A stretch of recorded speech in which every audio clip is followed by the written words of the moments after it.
John Bolton has actually announced that he is considering running for president for 2024. Mr. Walrus Mustache himself. I kid you not. Now, that would be terrible. And I'm going to explain to you why that would be terrible, because you need to know a little bit about John Bolton's history. The last thing we need is another warmonger and someone who's a part of the intelligence community, someone who's a national security advisor. The last thing that we need is for them to be president of the United States. Now, I'm going to get into that. But first, I want you to hear the announcement from him himself. Now, John Bolton was on Meet the Press, and he had some things to say about politics in this country in reference to the Republican Party and the Democratic Party, and why he seems to think that he would be the one to save us all. It's hilarious, but it's happening. Let's get into it.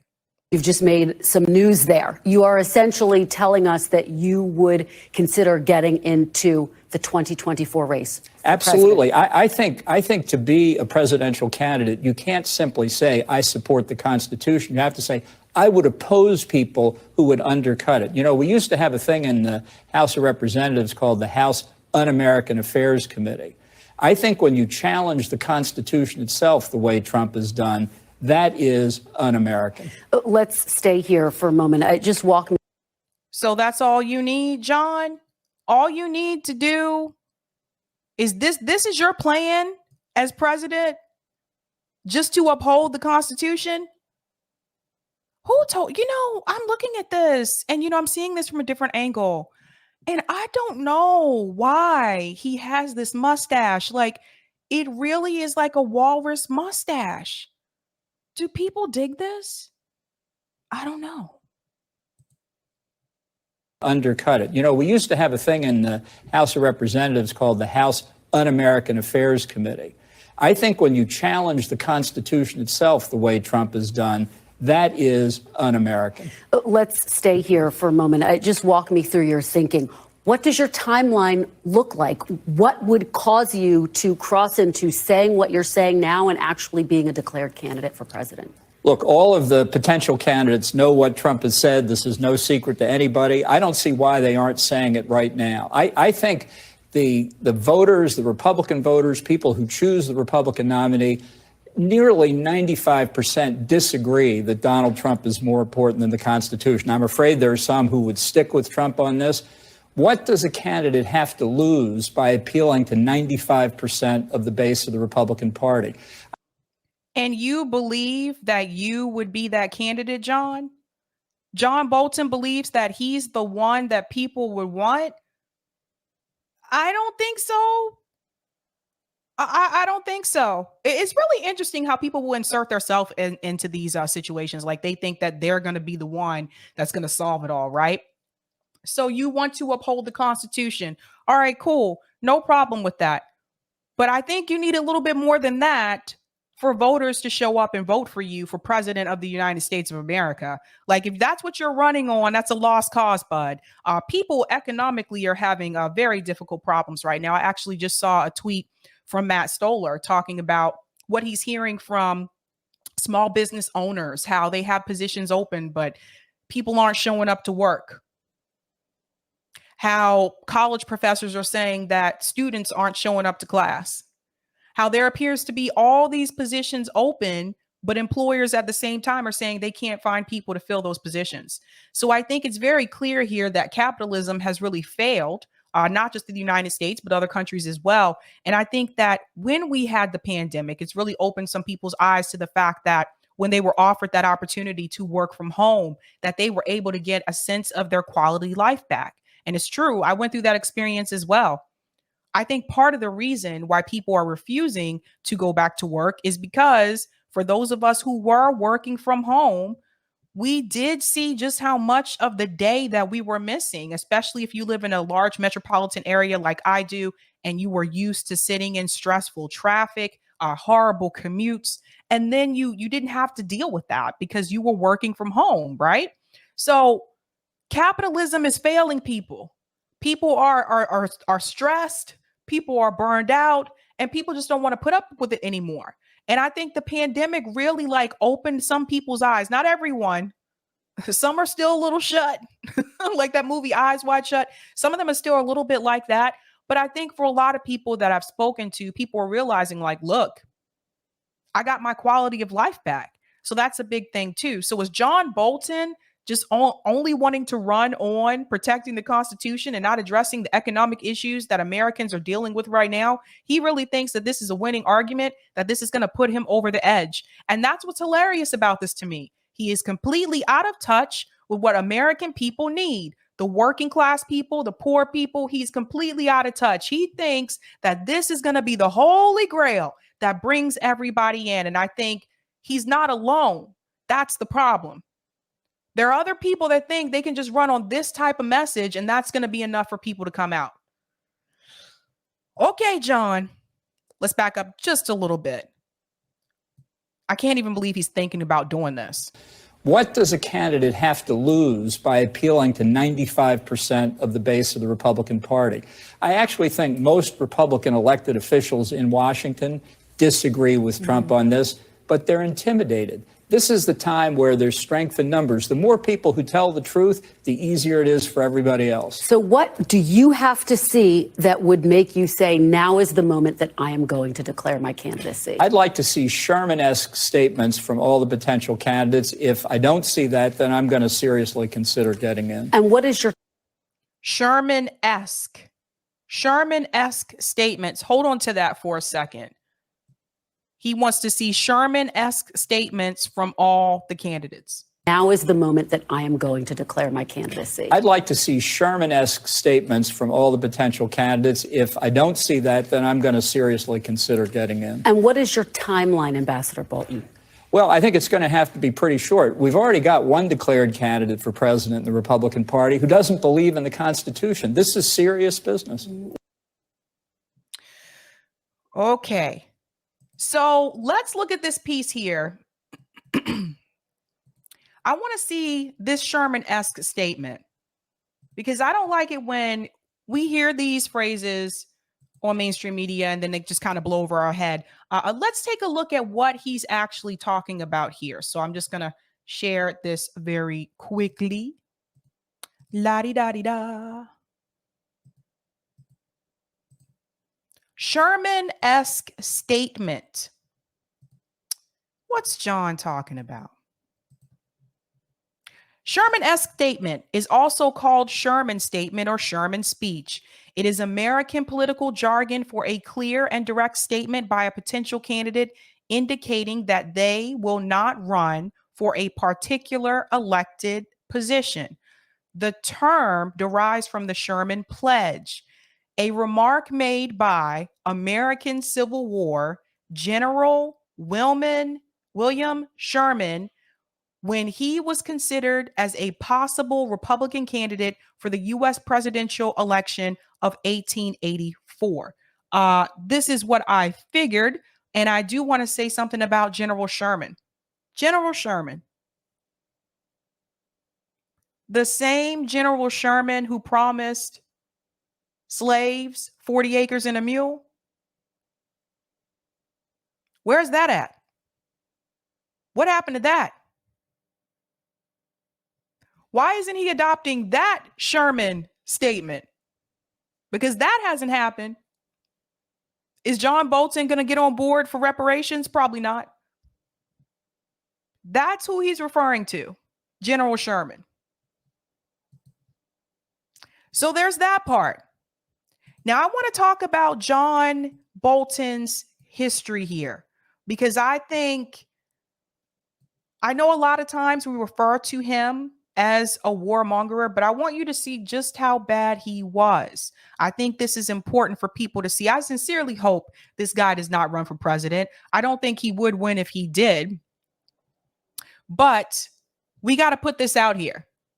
Now, Rolling Stone, they actually did a piece on John Bolton back in 2019.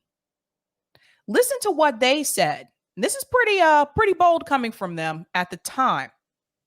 Stop calling John Bolton a hawk. A hawk is notable. It's a notable, useful bird.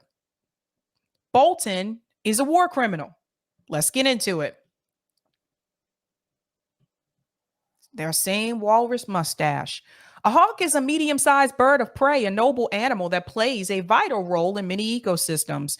John Bolton, by contrast, is a war criminal, a man better described as a black-pilled, death-worshipping ghoul drenched in the blood of Muslim children that compared to an elegant specimen of the family Accipitridae. I cannot pronounce that correctly. Pardon me there. If there were justice in the world, Bolton would be handed over to the Iraqi government, perhaps for them to do so as the Israelis did to Eichmann. He's not an international pariah on par with Rumsfeld or Rove, but he's easily as culpable as Wolfowitz, Pearl, Feith, or Libby in fraudulent invasions and catastrophic occupation of Iraq, a disaster that eventually spilled into Syria and now has people literally fleeing into the ocean. Again, remember, this was written in 2019.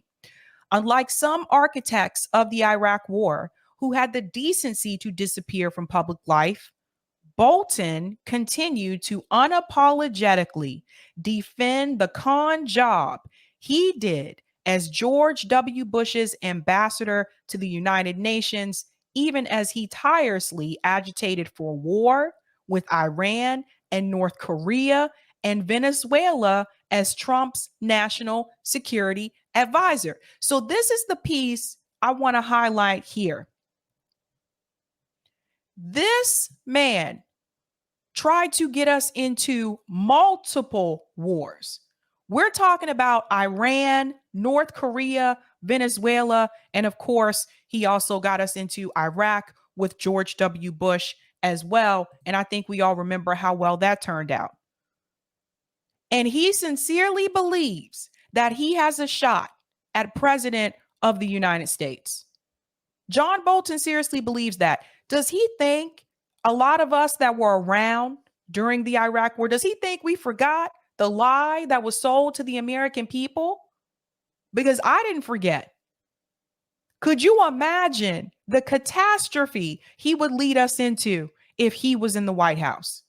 Could you imagine how many other more escalations he could lead? Let's go on. Yeah, whenever Bolton surfaces in the news, as he did again when he was fired Tuesday after being fired, it's almost impossible to find an article about him in which the rather flattering avian sobriquet is not applied in the first 2 or 3 paragraphs. It's almost a term of endearment. And it says a lot about how the media normalizes permanent war. And I do want to add this as well. It's not just the media that normalize it. Education systems in this country also normalize war. I remember the Iraq War. I remember my teachers talking about it. I remember Operation Desert Storm.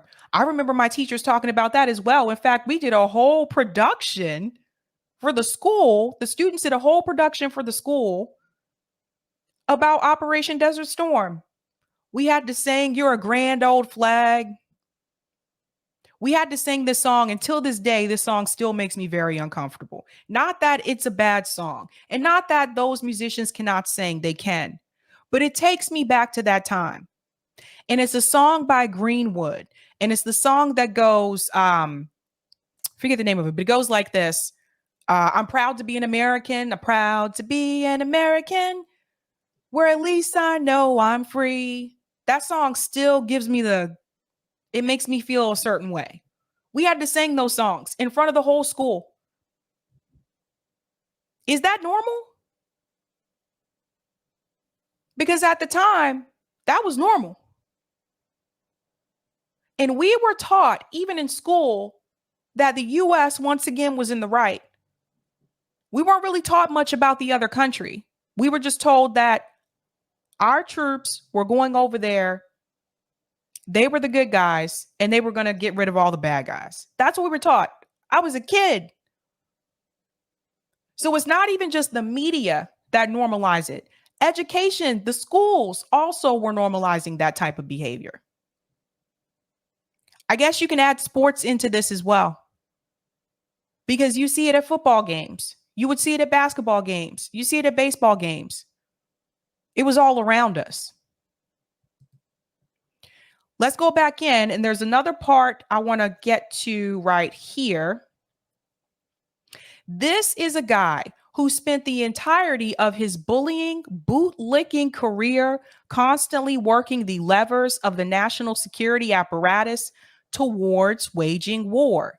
Any war with whatever country was at hand to target, be it Iraq, Iran, North Korea, Cuba, or Venezuela, whose government he tried to have overthrown earlier that year.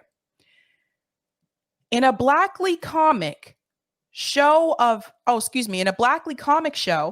American ineptitude that would be too much for the Coen brothers.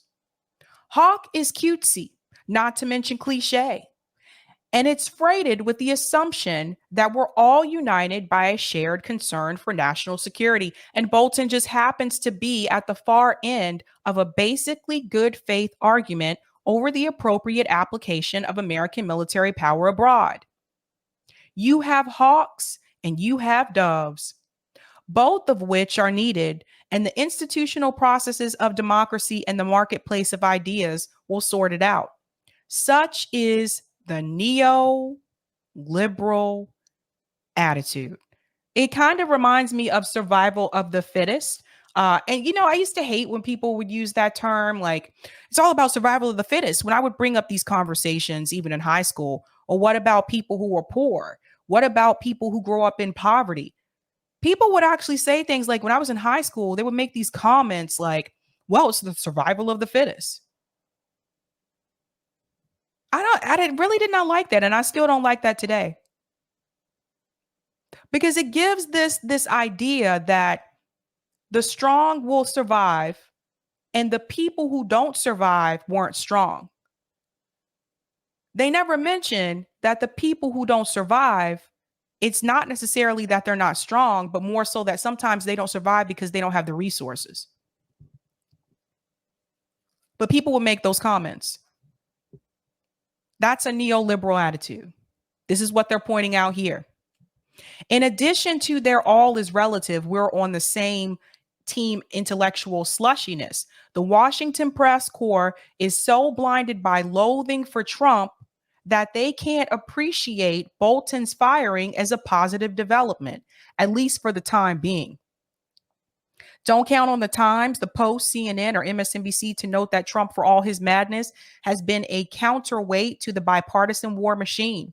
Maybe it's only because he's dumb and lazy and senile, but Trump is a president whose body count approaching the 3-year mark is almost certainly lower than Obama's and Clinton's, and orders of magnitude lower than either Bush's or Reagan's.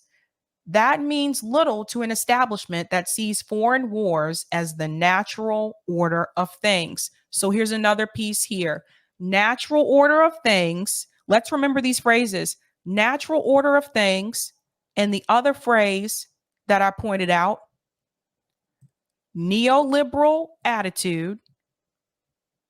And the other piece here, if I can find it, normalizes permanent war. Those are the key phrases I want you guys to remember here. And I think the point that the writer that he was trying to make is that at the time Trump was terrible and Trump was obviously ridiculous. But the media was so focused on Trump's outbursts and his craziness and his ridiculousness that they didn't even see the firing of John Bolton as a good thing, when that should have been seen as a good thing. This guy was trying to get us into all other disasters. This is crazy. I don't understand how they could shun that. So shout out to the Rolling Stone for calling that out.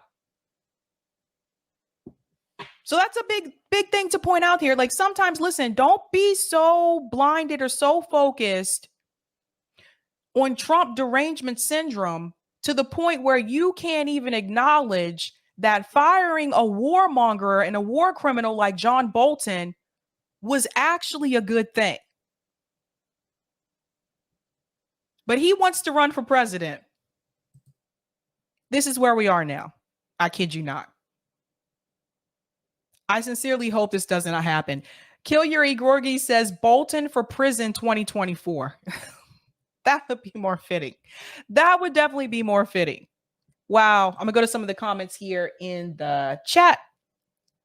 Thank you for the super sticker, James Wheat. Anna, Bolton is an NPC, a cardboard cutout of a human. My comrade JB Font is here, says Bolton is a death walrus. Oh my God. Who likes that mustache? Why? I don't get it. I don't like it. I don't like it at all.